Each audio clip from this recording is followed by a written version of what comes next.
Rice হলে আর কিছু লাগে না, বাড়ির বাচ্চা থেকে বুড়ো সকালেই চেটে পুটে খায়। তবে বাড়িতে সবসময় তো চিকেন মজুদ থাকে না, তো সোয়াবিন দিয়ে যে সোয়া চিলিটা বানাচ্ছি এইভাবে আপনারা বানাবেন। সোয়াবিন অত্যন্ত উপকারী একটি খাবার, এতে ভরপুর প্রোটিন রয়েছে।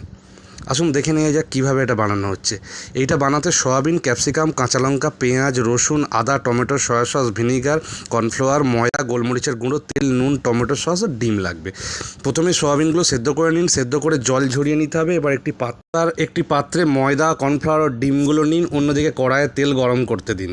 সোয়াবিনগুলো ওই ব্যাটার ডুবিয়ে নিন, তেল গরম হয়ে গেলে কড়াই দিয়ে ভেজে নিন। সোয়াবিনগুলো ভাজা হয়ে গেলে তুলে রাখুন আর কড়াইয়ে আরও একটি তেল দিন।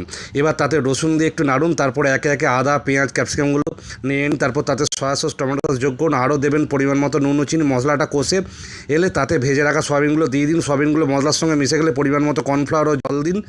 ঝোলটা ফুটে একটু শুকিয়ে এলে নামিয়ে নিন। তৈরি আপনার চিলি সোয়া।